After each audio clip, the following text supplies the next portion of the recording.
All right, we know that as the summer goes on, we get closer and closer to SEC Media Days, which is so much fun. But we also have a lot of exciting things happening throughout the summer where we can just talk about stuff that people argue about and debates and everything, especially when it comes to college football. And that's what we're going to do right now as we talk more college football. So we welcome in a very special guest here to the show. It is Barrett Sallee. He is the host of the College Football Smothered and Covered, as well as on SiriusXM. And he is a college football guy. And Barrett, as always, appreciate you joining us, man. How you doing? I'm good, John. Just actually getting travel and logistics set up for SEC Media Days today. So it's, man, it was got me thinking. I'm like, dang, it is right around the corner. I'm not used to it felt like this offseason was so slow. And then bam, June rolls around and it's like, oh, dang, I gotta get on these room reservations for the Omni, these flights, the logistics of Radio Row, all that stuff, man. But I'm looking forward to it. Yeah, I know. In fact, as soon as I got approved for my credentials, I'm like, all right, where's the karaoke bar? Like that, Exactly. I don't care about any of the other stuff. That's the only thing that matters. Well, you know what? I stayed in the Omni for the Cotton Bowl when Alabama played Cincinnati in the semifinal. And there's a lot of stuff around there. So I would imagine within a few blocks, there are going to be some pretty solid places. And you know what? If all else fails, the All-Star game is in Arlington, and there are a ton of things around Jerry World, the new Globe Life Stadium, and all that other stuff around there. Yeah, I feel like if we don't have if we can't find anything to do, that's an us problem.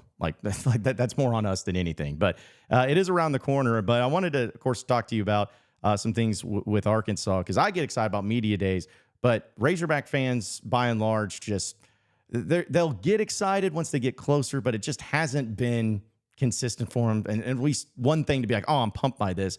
So you're not a Razorback guy. You probably hate Arkansas like you hate all the other schools in the SEC. So let me ask you, give Razorback fans a reason. Like, what could you point to say, hey, this is why you should be excited and be hopeful for this upcoming football season?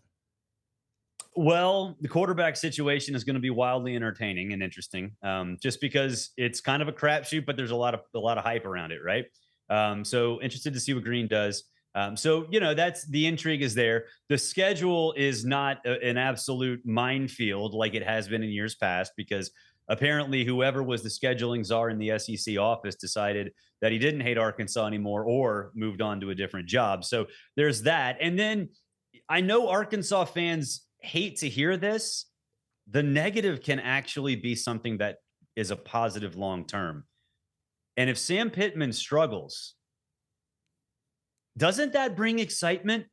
The thing is, and I say this in our business all the time, the best content, and this is for us and for fans, is to either be excellent or god awful.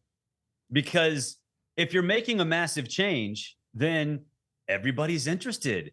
And no, it's not what you like in terms of the short term, but it might mean something long term that brings you the joy and brings you the happiness, especially at Arkansas, where you've been craving for multiple decades. Yeah, listen, that's about as good as I could ask, because, I mean, that's pretty much where it's at for Razorback fans, is that they see the Bobby Petrino angle. And, I even saw a list. I don't remember who came out with it today, but it was talking about the most difficult schedules in college football. I think it was the ESPN FBI, maybe. And Arkansas was not on the top 10. And I'm like, wait a minute, this is real life? Yeah, I was like, hold on a second. This is supposed to be a tradition like no other. Like, Arkansas is supposed to have the most difficult schedule, but not having Alabama or Georgia on the schedule. I know Nick Saban's not at Bama anymore. You get Tennessee, LSU, Ole Miss, and Texas all at home, and you only have 3 true road games in the SEC because you play A&M and Arlington. To me, Barrett, that game 2 against Oklahoma State and Stillwater, I think that's the game. That's going to be like, all right, I know it's early to say that and it's crazy, but if Arkansas wins that game, okay. You set up, you should be 3-0 going into SEC play and be in a good spot. But if they lose that game, I feel like that's going to be the type of performance that ends up having Sam Pittman change jobs, perhaps maybe even in the middle of the season. I disagree. Okay. I disagree, because I think that the Pokes are going to be much better than people realize. So it'll be one of those things where, okay, yeah, the frustration is there early or at the time, right? Where you sit back and say, God dang it, this is same old Arkansas. Chad Morris is back, But then once you get into SEC play and you sort of figure out what you are, and what Oklahoma State becomes, then it might not be as bad as maybe it appears on the surface. And honestly, John, that is what makes college football so great. Because let's just say that's a loss. All hell is going to break loose in Fayetteville, right? Because we don't know what that ultimately means, but at the time, it's devastating. What if moving forward, Arkansas goes 7-5 or 8-4, and the Pokes go on to win the Big 12? Is it that bad? Actually, I'd say it's a close game. It's actually something to build off of. So I think in the moment, yes, it would be devastating, but it's not a gauge of what Arkansas is. I don't think it's going to be a referendum on Sam Pittman. There will be a lot of people in Fayetteville and around the natural state that get really, really pissed off at the time, but that can change moving forward. Well, I mean, I see that Razorback fans will be completely patient and rational if they end up losing that game too. I mean, I'm sure that that'll happen, but 100%. They are calm, cool, and collected, and Razorback Twitter will not freak out. Mm-hmm. Oh yeah, that's like I put out a tweet the other day. It's like that hot bipolar girlfriend that you have. When the good is good, man, there's nobody better, more loyal, greater than you, like cooks for you, cleans for you, helps you out, gives you back rubs every day. But when the bad happens, it's really bad. It's very bad. So I compare Arkansas Twitter to Vol Twitter. You know, the Arkansas Twitter is the same thing in the old SEC West as Tennessee was in the old SEC East. Yeah, that's honestly the true rivalry of Twitter is who's just crazier is between Arkansas and Tennessee Twitter. But speaking of Arkansas, this was something I thought was interesting to discuss about the quarterback position, because we all know it's the most important position in college football and football in general. But, you know, Arkansas over the past 15 years, so dating back to about 2009, they've actually had a good run and string of quarterbacks. Maybe not the on-field success consistently that fans have wanted, but I was looking through it. Obviously, you had KJ Jefferson. This is going to be the last year that, or first year that you don't have KJ Jefferson in the Pittman era on the team. But, you know, his numbers and his stats were really good, especially in the 2021-2022 season. But then you also had Felipe Franks after that, which say what you want about the guy, but he had a solid 1 year during the COVID season. I'm throwing out Chad Morris because we all know why. But before that, you had Austin Allen, Brandon Allen, Tyler Wilson, Ryan Mallett, rest in peace. I mean, I look at that and I'm like, man, Arkansas's had a good run of quarterbacks over the past 15 years. You see that, have they truly had that great run of QBs? Or compared to the rest of the SEC, it's pretty basic, pretty average, and maybe I'm just looking through it with my Razorback tinted glasses on? No, I'd say it's slightly above average, which, you know, in the SEC is pretty solid. I mean, take a look at Florida. Can Florida say that? No, they can't say that. Can Auburn say that? No, Auburn can't say that. Can LSU say that? Maybe to a point. A&M certainly can't. Ole Miss, kind of. I mean, so, you know, if you're consistently above average at the quarterback position, you should be happy. You should be proud of yourself. And, you know, I think that has never been the problem. Or not never. It really hasn't been the problem all that much at Arkansas, especially if you throw out the Chad Morris era. So, you know, I think is that something that continues from staff to staff, from regime to regime?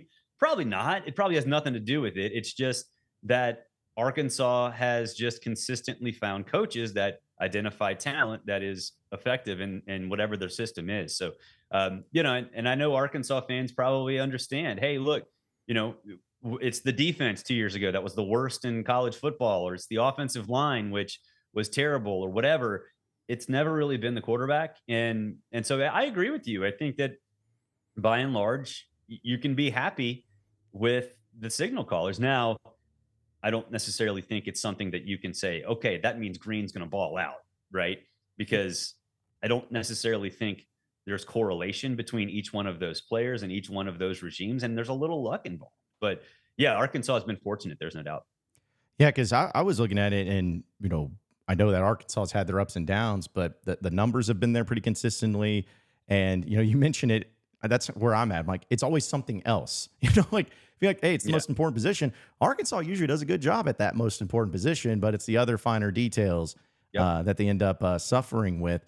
And speaking of Taylon Green, I know we've talked about it a little bit, but like, what is his ceiling? Like, can he be under the Petrino system with this offense? And, assuming the offensive line's improved, which I think it will be, you got all the wide receivers essentially back from last year. You got an incredible young tight end coming off an injury with Luke Has. But just what do you make of him in that system? And you think Taylon Green, after this year, can maybe be in the conversation of continuing on those long string of really solid quarterbacks that Arkansas has had? I think the talent's there. And I think that's certainly something that is obviously a baseline. But my question is more along the lines of Petrino, right? He's been out like last year. It was just, at Texas A&M, it was a disaster to begin with. And it really wasn't a personality thing between Jimbo and Petrino, although I'm sure that wasn't great. It was just that the whole program was a mess. So what is Petrino's system? What does he do with the kind of player with that, the kind of skill set that Green has, and then B, in a situation where he's got to out scheme everybody pretty much every single week, because things have changed a lot since his last stint at Arkansas, right? Offense has gotten more dynamic. Quarterbacks have become more dynamic. There's a lot more creativity in the sets, in the motions, and the formations and all that stuff. So is Petrino able to out scheme other coaches 12 years after he was in Fayetteville?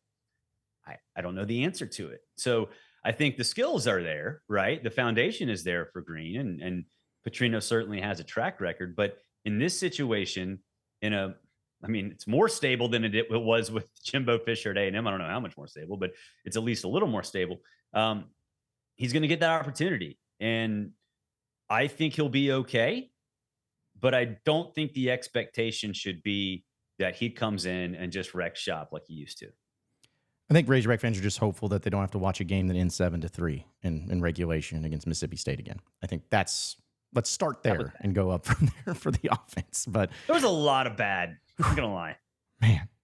And the fact that I attended that game, I didn't even get to see the one field goal Arkansas had because I got into the game late, so I didn't even get to see the points scored. We don't need to bring it up. It's old news. But either way, we're speaking with I'm not gonna lie. Speaking with Barrett Sallee, who's the host of College Football Smothered and Covered and on SiriusXM here on the John Nabors Show. Barrett, I do want to ask you, because you've talked about, I saw you were talking about the rivals in college football, which, that's part of the greatness that college football is rivalry, and especially rivalry week. And Arkansas and Missouri play each other, whatever. It's if you want to say if it's a rival or not. But I'm asking you, because I asked Razorback fans, they have a different answer for who the rival is. I've always said that Arkansas doesn't have a rival. They need to hate everyone equally. I feel like that's the best system. But when someone comes to you and says, hey, Barrett, who's the Arkansas Razorback rivalry, or who's the rival of the Razorbacks in football, what would be the first team that pops into your mind when you're thinking about Arkansas's rival? It'd be LSU, the boot. It's not necessarily the most storied rivalry, but when Arkansas came into the SEC, they needed somebody. LSU doesn't have an in-state rivalry. So is it something that historically is anywhere close to others? No. Was it manufactured a little bit? Kind of. But those two were matched up, and I'm fine with it. And I think Arkansas leaving the Southwest Conference put them in a situation where they don't have a rivalry. Ultimately, long term, that's been great for Arkansas. Did it come as, at a sacrifice of Texas or any other Southwest Conference teams? Yes, it did. So I would say LSU. The Missouri thing, I think it's more on the Missouri side because they're so new at this. They want to hate somebody, so they hate Arkansas. I think Arkansas fans just do. I think you're right. They want to hate everybody, and to an extent, I think they do. But I would say it's LSU. Does that continue? Yeah, I think it does, because of the two newbies, do they hate Arkansas? I'm sure the older folks remember from the Southwest Conference days, sure. But Texas and Oklahoma have each other. Texas and Texas A&M have each other. So, is Oklahoma and Arkansas going to be a second tier? Maybe, but Arkansas doesn't have a first tier. So, yeah, it sucks. I get it, but it also leads Arkansas to, like you said, hate everybody, which is honestly what LSU is too. Yeah, I was even thinking of the Golden Boot, battle for the Golden Boot, and every time now I used to think of it as just Arkansas and LSU, but now I can't help but think of T-Bob because T-Bob loves that trophy and he loves It's that. a great trophy. Yeah. And it's Have great. you lifted up that thing? I have witnessed people try, and dude, it's like Thor's hammer. Like you only can be worthy. Ridiculous. Yeah. And it's like the weight of it, because it's really thin and it goes and it's so heavy. And so I'm like, man, you not only is it heavy, but you gotta balance it too, or that thing's toppling over. Yeah. Yeah. It's a great trophy. Hopefully the rivalry remains the same. But I think that most Razorback fans, though, hearing you say LSU, they'll appreciate that. But I also kind of make it on the funny side. I know we're talking about college football. It's all about money. It's all about television ratings and everything. But there's been discussions and things thrown around for having sponsors on jerseys, kind of like what the NBA has done. So my question to you, Barrett, what do you think would be the funniest SEC sponsored jersey for a particular team that makes sense? Like, yeah, I mean, you could have pretty much any company, but a company that makes sense that's connected with said school. Which one do you think would be the funniest in this conference? Pilot Flying J for Tennessee. Yeah. Right, That'd be doesn't great. that have to be one? Yeah. Bluebell ice cream for Texas A&M. Yes. Yeah, Bluebell would be good. Bluebell. I mean, I was trying to think of like Auburn would be Kia, Mercedes would be Alabama. Yeah. Oh man. I mean, I think Tyson Chicken has to be Arkansas. Or what is it, Tyson? Yeah, Tyson. I mean, the Chicken Man now. Mr. Tyson's all about NIL money now. So yeah, he get his logo on there. So I can't think of anything funnier than that, because like you could think of some great restaurants or some cheesy restaurants, or like Alabama football sponsored by Archibald's or something like that, but that's not going to happen. You have to be a little realistic, right? Yeah. Maybe Texas sponsored by some famous head shop down there. I don't know. Austin's weird. There could be something weird in Austin. Yeah. I don't know if they'd allow alcohol because like Tito's handmade vodka is out of Austin. So yeah, I don't know if that happened. I don't know if they do that. LSU could get creative. There could be like Louisiana hot sauce could be good. Yep. They do a lot of Brave stuff, so they're definitely in that market. Yeah, I was thinking like Tony Chachere's. I don't know, like that's big out of Louisiana. LSU. I think a hot sauce needs to happen. Yeah, something spicy, something hot spicy, sauce. yes. Yeah, something like that. Because also with Arkansas too, I thought about Bad Boy Mowers is based out of Arkansas. I was like, that would be a sweet little. And they're in the market. They like to do that stuff. I think Walmart and Tyson have to be. Yeah, well, that's boring though. If Arkansas really wants to. Well, it's like the Braves and Quikrete. Like everything's Quikrete in Atlanta now. Yeah, yeah, that's true. It's like you'll love the money no matter what, but it'll be like, come on, we want something a little bit more fun. Like a gas station or something, like a Buc-ee's. I don't know if Buc-ee's would do some. But yeah, but I think Pilot Flying J would absolutely throw money at Tennessee. And if Buc-ee's did something, it would definitely be with Tennessee as well. But I think Pilot Flying J definitely has to be Tennessee. Yeah. Do you know where Yellowwood is out of? Because I remember Yellowwood is in Dothan, Alabama. Okay. Because I just remember the Jefferson Pilot that's games. closer to Auburn. Jimmy Raines on the Auburn Board of Trustees. So that's a good one. Yeah. Yellowwood. Yeah. I like it. Like Auburn has a bunch of Kia stuff around it because Kia's plant is in West Point, Georgia, right there. So they'd go for that first. But Yellowwood would definitely be in the mix. Yeah. Again, we could spend all day just talking about companies and who would be sponsored, but people would light it up with the money. That's for sure. I also wanted to ask you something because I have an opinion on this, and I saw your tweet about it, and I wanted to bring it up.